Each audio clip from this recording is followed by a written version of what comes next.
Thank you, Allison. Thank you for the very kind introduction. I also would like to take the opportunity to acknowledge the traditional owners on the land on which we gather today and pay my respects to elders past, present and emerging, and also extend my respects to any First Nations persons and people that are joining us in this session. Again, welcome and thank you for joining in what I hope will be quite an informative and exciting panel discussion today that we have in store for you around investment opportunities in Queensland's critical minerals. And before we get on to our panel conversation, I'd like to take the opportunity, please, if I can, to roll a very short video from our Queensland Treasurer and Minister for Trade and Investment, the Honourable Cameron Dick MP. As Queensland Treasurer and Minister for Trade and Investment, I'm pleased to welcome you to this session on investment opportunities in Queensland's critical minerals. IMARC is a significant event for the mining and resources industry, an industry that has underpinned Queensland's economic prosperity for more than a century. And domestic and international investment has played an integral role supporting that prosperity. Queensland's future is bright. We are hurtling down a golden runway towards the Brisbane Queensland 2032 Olympic and Paralympic Games, and we want you to be part of that journey. Our state is shifting into top gear as we drive the decarbonisation of our economy through our Queensland Energy and Jobs Plan. Leveraging our natural resources is essential to the success of this plan. Copperstring 2032, that great transmission line, will supercharge the transformation of Queensland's energy system. It will create new opportunities for world-class renewable energy development. It will also connect our Northwest Minerals province to Queensland's transmission network and to the national electricity market. Renewables above the ground and critical minerals below.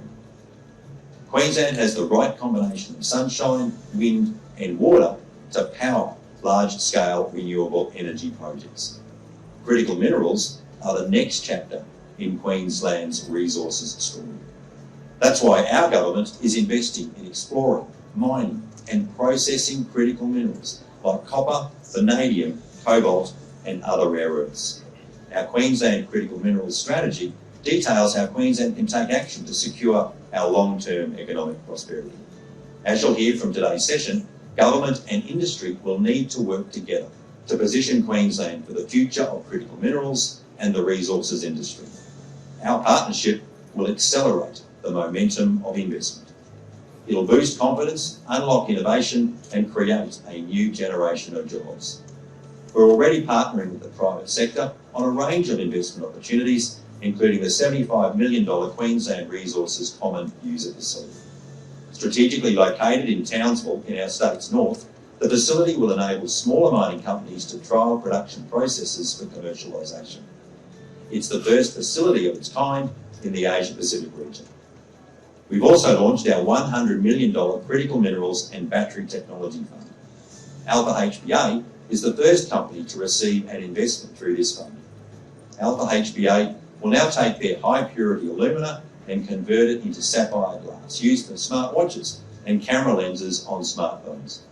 Sapphire glass is worth 10 times as much as high-purity alumina, which itself is worth 100 times as much as refinery-grade alumina. There are abundant critical minerals investment opportunities in Queensland.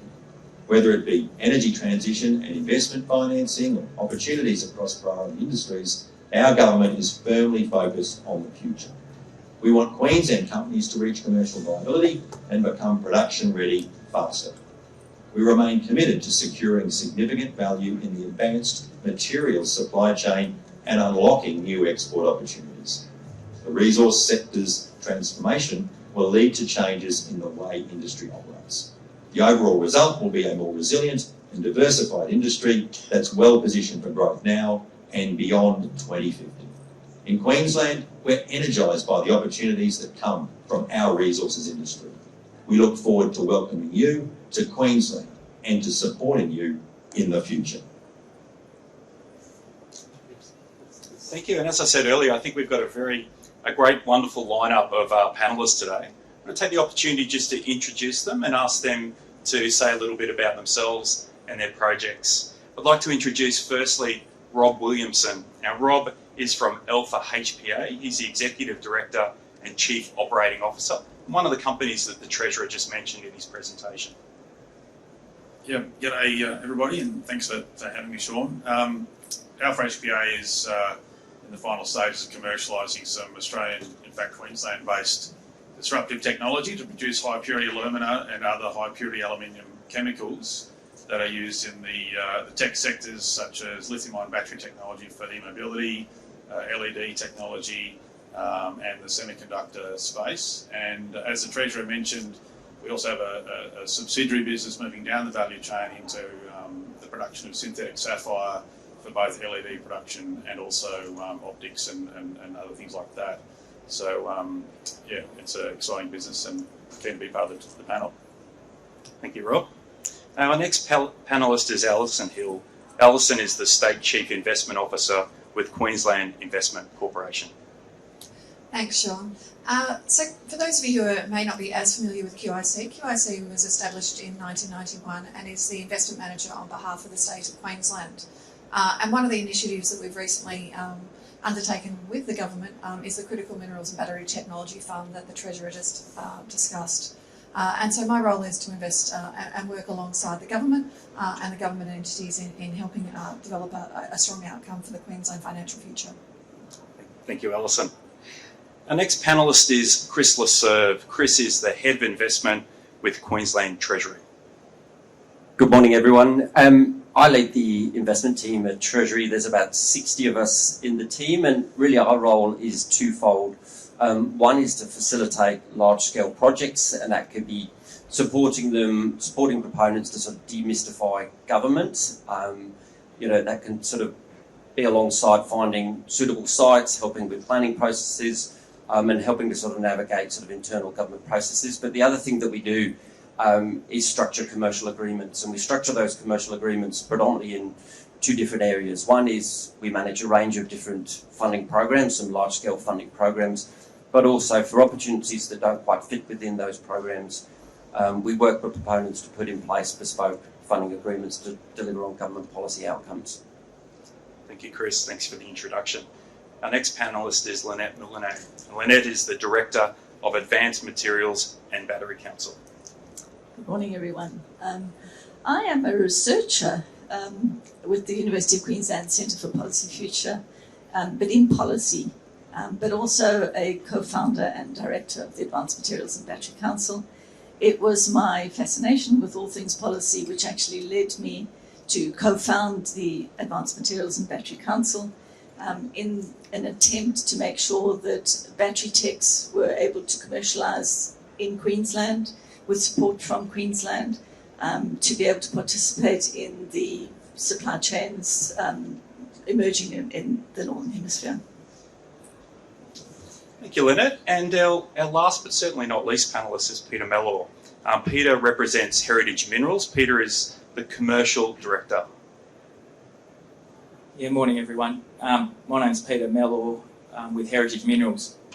You may not know Heritage Minerals, but most of you would know the historic Mount Morgan project. Heritage Minerals is the current custodians of that historic project and mine leases, and have just recently started construction on the reprocessing project there of the tailings on the site. Thank you, Peter. The Treasurer said in his opening statements that it's important that government and industry needs to work together better to position Queensland for a future in critical minerals and the resources industry. Chris, I might start with you. How does the Queensland Government partner with companies on investment opportunities across the resources sector? Thanks, Shaun. Look, I think there's a number of areas, but probably the three areas that I want to point out is one, having very clear strategic policies, very clear strategic direction, and there's been a few policies that have been mentioned this morning. There's the critical minerals strategy, there's a new industry development strategy that was launched by the Deputy Premier a few months ago. So those sort of strategies sort of are there to sort of help investors sort of make informed decisions as to where government appetite is at and where it will be in the future. The other sort of area that government is playing a very strong role in at this point in time is in the critical mineral space is around the QRCUF, what we call the QRCUF, the Queensland Resources Common User Facility. So $75 million has been allocated to build a demonstration plant up in Townsville that will process critical minerals, starting with vanadium. And this is all designed to reduce that capital burden on early stage sort of organisations, but also to accelerate that speed to market. So government in that regard has been quite interventionist. You know, folks at Treasury are sort of going through the process of commissioning the workflows and the design flows to sort of establish this critical minerals facility that will then be available to end users. And then probably the other thing that I would mention is there's a range of bespoke funding programs that are on the table that are accessible, hopefully by people in this room, to be able to sort of move forward with their projects at pace. And there's a couple I'd like to point out. One is a $520 million program. It's called the Invested in Queensland program. That's designed to support large-scale sort of projects. It's got a fairly sort of healthy appetite by way of grants. And then the other one that you would have heard a little bit about this morning already from the Treasury is the Critical Minerals and Battery Technology Fund. That was announced in December last year. That's a $100 million fund. But again, that's designed to sort of accelerate through that sort of commercialisation sort of process. So there's sort of three ways by which the government is seeking to partner with organisations to sort of accelerate the development of the critical minerals industry here in Queensland. Thanks, Chris. Rob, if I can, Chris just outlined the Critical Minerals and Battery Technology Fund, a $100 million fund that's available to companies to assist them to move into those advanced stages of their projects. Would you be able to expand on Alpha HPA's success under this fund to support growing your sapphire glass process in regional Queensland? Yeah, we came across the QIC initially early in the year, and I think the fund was maybe announced early in late December, I think, of last year, and it went from a meeting with Andrew Behag and a couple of people. Very next week, they came up to site. We've got an operation up in Gladstone, and things progressed from there. And I think from that point, which was maybe middle of the year, I think we've been about 6 months, and here we are funded. And I think the key piece to the funding for us is twofold. One is we made an initial investment of $3 million in the sapphire growing technology from our partner in Austria, and as a way to build qualification capability. That funding is essentially will reimburse that, and then the balance of the fund is then available to draw down once we match that through equity. And we've actually announced today that the docs have been signed, and there'll be an announcement on the ASX today regarding that fund being executed. And our experience with it was obviously very positive and swift. You know, there was no pussyfooting around. Very proactive and responsive to understanding the deal and understanding the technology, which does take a bit to get your head around. So it was really good. Excellent. Allison, Alpha HPA is just one example of the interest in that particular fund. Can you just maybe outline what the response has been from the market in terms of interest around the Critical Minerals and Battery Technology Fund? Look, it's been really outstanding actually, and I think it just shows the interest in not only from the industry and I guess seeking access to funding, and certainly, you know, it's quite an innovative program I think the Queensland Government has put together, and that allows us as the fund manager for QIC to act in a commercial manner in assessing the opportunities. And really the opportunities are designed to be, you know, commercially viable, and we are looking for a commercial rate of return on that, but we're also looking to accelerate growth, we're looking to grow industries, and that's from, you know, mining all the way through to sort of value-added services in I guess the value chain. So there has been, we have a portal that's open that people can apply for the program and for the funds. The funding has been made by the government, and then that goes through the process. But we do try and do it in a really relatively swift manner because we appreciate the importance of being able to, you know, push forward with opportunities. But it has been, you know, a lot of demand, which has been terrific. I think it's fantastic on the panel today. We've got two representatives from the private sector. So I want to go to our other representative from the private sector, Peter. Peter, how has Heritage Minerals engaged with the Queensland Government and other stakeholders in the critical minerals supply chain? So Heritage Minerals is a base case of phase one is a green, gold, copper and silver project. But we have probably the country's largest resource of pyrite on the site, which is part of our phase two. And pyrite, ultimately being acid, we see as a critical reagent for critical resources. And we've been working quite hard with DOR more recently to make sure in the first 2 years we don't sterilise that phase two and staging the project appropriately to get through that stage. We've also had UQ up to site looking at our tailings and our 7.5 million tonnes of slag on the site for other critical resources that could be inside that resource. Separately to that, we've obviously been successful in the Invest in Queensland grant that Chris mentioned for our base project. Great. And just for with the resources sector, we love our acronyms. DOR, Department of Resources. That's my department, and we work very closely with Peter and Heritage Minerals. And just another example of how government and the private sector are collaborating in terms of getting these projects up and running. I see it as a public-private partnership. It's the state's largest abandoned mine. It's been run by DOR for 20 years, and there's these underlying mine leases that Heritage has an agreement with the state to reprocess and help with the overall remediation of the site.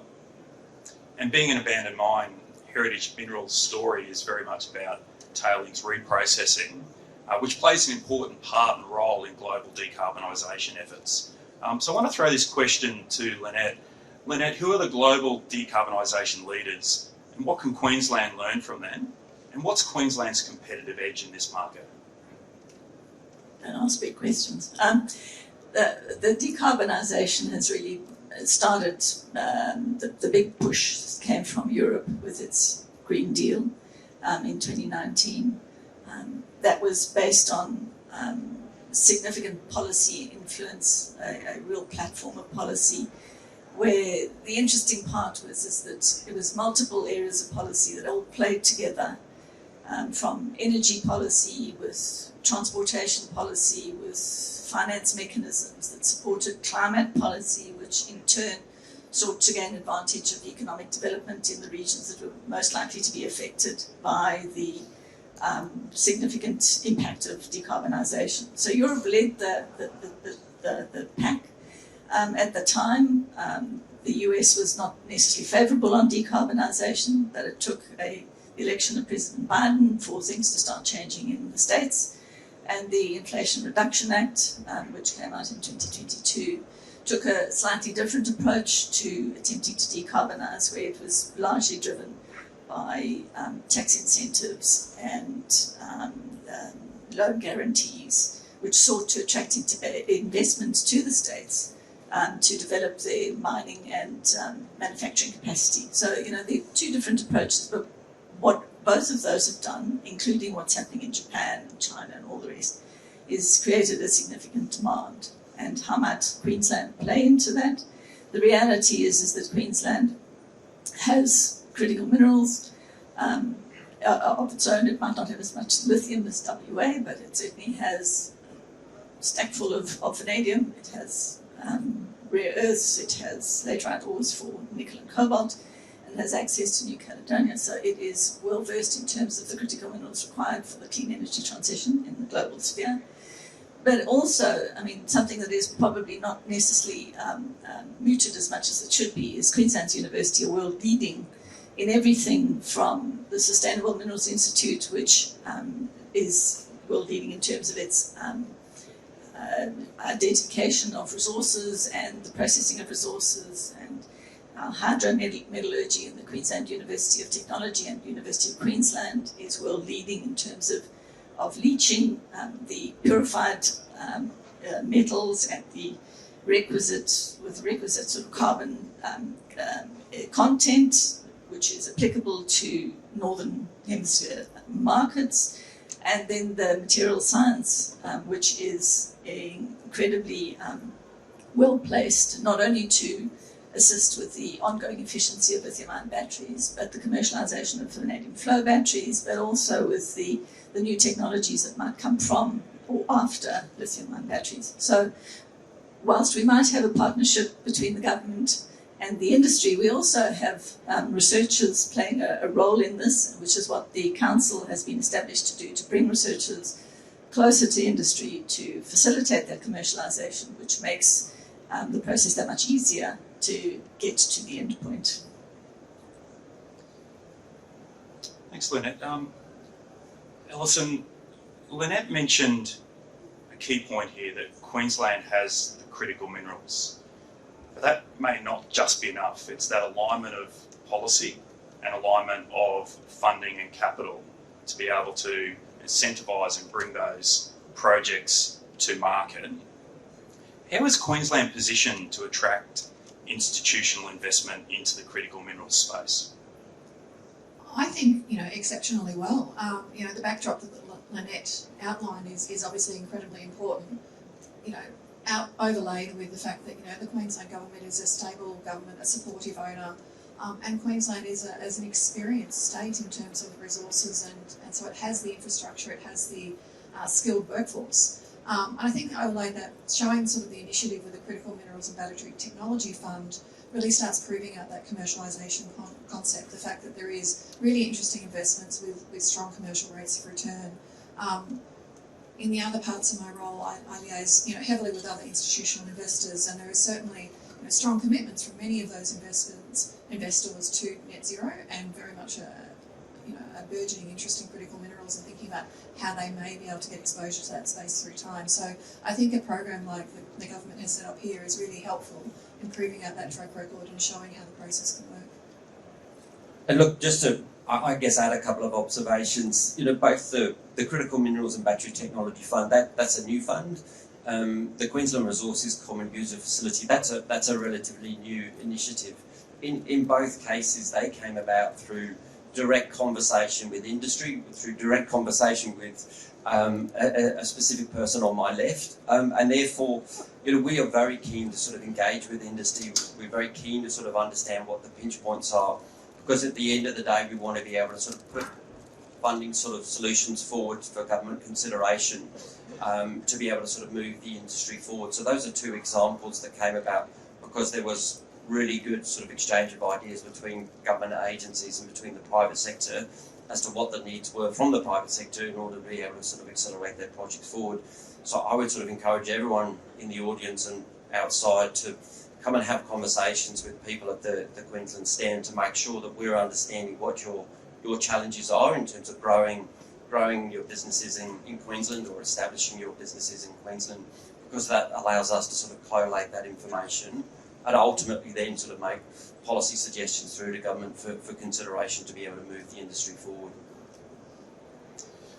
Lynette, you mentioned earlier Queensland's research capability and as being one of our key strengths. I'm very interested to hear from you around where do you see the partnership opportunities between the government and various stakeholders, including research, education and private sector investment, to help to drive them forward to that commercialisation? So Queensland comes to the critical minerals opportunity, and let's say the downstream critical minerals opportunity, a little bit after what was established by Tesla and in the States and what's been established in Europe, or not in Europe, in China. But what we do have is some of the kind of leading materials chemists and scientists in the world. And for a change of perspective, it's more about bringing them closer to individuals who are attempting to make the feasibility of commercialisation more reasonable rather than just the feasibility of what it could be in the lab. So the idea of establishing the council and having the universities intrinsically involved with the council so that they can meet with industry, understand where the challenges are, suggest options for improving efficiency, improving the commercialisation potential, is a very powerful tool when, as a small investor or as a small project, you don't necessarily have the research credentials that, say, CATL might have. But if you bring the universities, the researchers themselves, closer to the individual projects that are looking to improve their commercialisation, it just makes the whole process a lot more seamless. So the collaboration between researchers and industry is of primary importance in terms of establishing or speeding up your commercialisation so that you can get to be globally competitive as soon as possible. Rob, I want to come back to Alpha HPA if I can, and I think it's a very simple question. Why Alpha HPA in Gladstone? What attracted you? Yeah, so our feedstock is basically comes from Rio Tinto or any aluminum refinery. That's one of our big differentiators in our technology that makes it much more lower in carbon emissions. And of course, our partner in Orica is a supplier of our reagents, which is actually a much more significant component of our operating costs than the feedstock, to be honest. And both of those operations have to be within 2 kilometre radius of where we're situated. In fact, we're situated across the road from Orica, and with our large-scale facility that we're in the final stages of financing, will be joined by pipeline across a road. So there's a sort of virtuous loop there between us and Orica. Gladstone in particular, obviously, is a seasoned industry powerhouse, has a lot of enthusiastic workers willing to try something new and get involved. We've put a lot of effort into our people to train them in our technology, and they're really enjoying it. So it's also got that going for it in spades. So that's the big one, mate. Excellent. Again, it's a common word that's being used by all panellists. It's partnership. You've just mentioned partnership with Rio Tinto, with Orica, Queensland Government in an investment space. I want to go now to Peter, and Peter, I want you to expand maybe if you can in terms of where do you see those potential commercial investment partnership opportunities in tailings reprocessing across Queensland?